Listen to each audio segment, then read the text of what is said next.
All right, guys, so we got to talk about an interesting segment that I stumbled across from Bill Maher featuring Van Jones and another guest by the name of Caitlin Flanagan, who is a writer for The Atlantic. Now, what they were talking about in this segment is the 2024 presidential election and whether or not Joe Biden should run, considering his approval rating is in the tank, and the majority of the Democrat Party does not want to see him run again. Bill Maher actually made an interesting suggestion. Instead of saying that Biden shouldn't run, he actually suggests that Biden and / Democrat should replace Kamala Harris, take her off the ticket, and run somebody else. And I want to respond to this suggestion because I think that is interesting, and I also think that this take will trigger the outrage woke mob to go after Bill Maher because he's suggesting that white man Joe Biden replace his so-called woman of color VP Kamala Harris because she is unpopular. Take a look. It's very hard to take the nomination away from the president. Yeah, that's not going to happen. Sitting president. And what I could see is replacing the vice president because, yeah, she's not very popular anywhere. And it didn't seem to work out. And I don't know, that's been done before on a ticket, I mean, a lot of people. Tulsi Gabbard, remember, that was that moment in the debate where she brought up that there are men and women in California that are in prison for these, pot deals. And then she was laughing about getting high on the radio station. And it was just like Tulsi Gabbard was like this heat-seeking missile. That was the end of it. She's got a lot of, in addition to being, for some reason, an off-putting person, she also has, I think, a lot of baggage that probably wouldn't do well under a lot of scrutiny. I just think she's a bad politician, and I think she's a very bright person, but I don't know, but I can see them doing that because a lot of the problem with Biden being old is, if he dies, then, you're going to get this person. Okay, so here's the problem with the Democratic Party. They're so boxed in by identity politics that you cannot conceive of a Democratic ticket that doesn't have a woman, person of color on it, and pretty soon you're going to line up behind that gay, Latino, and you're going to have, a deaf Eskimo be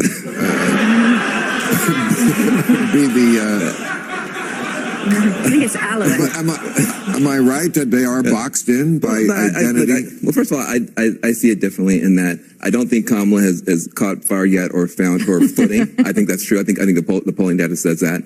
But I don't think that she would be a weight on the ticket. What I will say is this. You talk about identity politics. Joe Biden is an example of identity politics. Joe Biden is an example of black voters saying, we think we need to put a white guy in there. And nobody says he's an identity politics guy. Pence. How do you get Pence? You have Trump, who is not the most saintly guy in the world, needs somebody whose identity is conservative Christian. He goes and gets Pence. So politics is about identity. That's what it is. But whenever there's a person of color or a woman, we say, well, that's identity politics. It's all identity politics. You just got to put a ticket that can win. And that's I don't know. I have. All right, guys. So you seen that, you heard that, right? I almost lost it when I first watched this clip and saw that the audience was applauding as Bill Maher suggests that the Democrats should replace Kamala Harris. Don't be surprised if the likes of people like Joy Reid or Tiffany Cross start to come at Bill Maher and accuse him of racism for suggesting that the white man Joe Biden get rid of his so-called woman of color, Kamala Harris.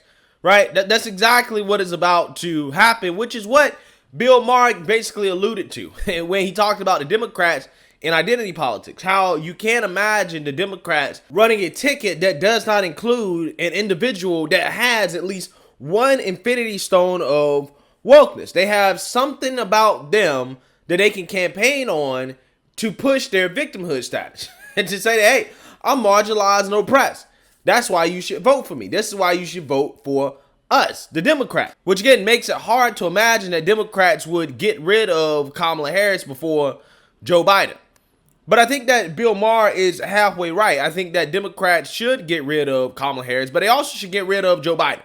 The Democrats should have a primary because both of them are deeply unpopular. I mean, Joe Biden and Kamala Harris are basically equally unpopular at this point, okay? There's not really much separating the two. Kamala hasn't been likable from the beginning, and she hasn't really done anything as vice president to make herself even more likable or for people to have confidence that she's doing her job. I mean, she is the border czar, and she has been missing in action when it comes to the border, right? She refuses to deal with the situation or even be questioned about the situation. She simply doesn't care about the issue at all. She routinely makes gaffes in interviews and speeches, kind of similar to the way Joe Biden does, in the sense that even if Joe Biden was replaced for his apparent and obvious mental deficiencies, I'm not necessarily sure if Kamala's mental capabilities are any better than Joe Biden's at this point, okay? I don't have much faith in Kamala that we're going to get less gaffes and mental errors than we're getting from Joe Biden. So again, what is the advantage of keeping Kamala around? There is no advantage outside of the I have a vagina and I'm a woman of color card. That's all she has, which in my opinion is played out. I don't think that people are going to give a damn about that when they go and vote, because they're going to care more about inflation. They're going to care more about the economy, things that the Biden administration is absolutely failing on. I think those things are going to be more important than whether or not the candidate has a vagina, who they like to sleep with, or if they like the genitals they were born with. I think those things are going to be more important to voters this time around, and they don't have COVID to fearmonger on, okay?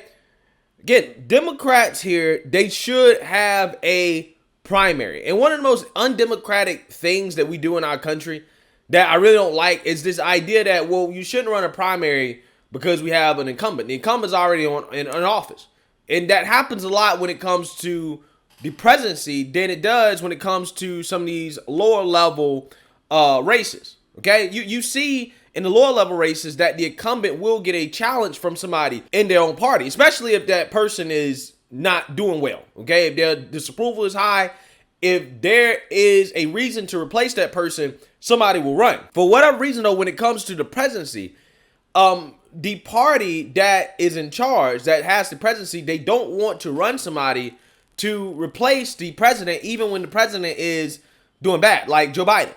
Joe Biden, at one point, at least, had the lowest approval rating in modern history for a president. And the Democrats haven't openly come out and said, hey, we're having a primary, right? I mean, what could you lose? What could you lose by having a primary?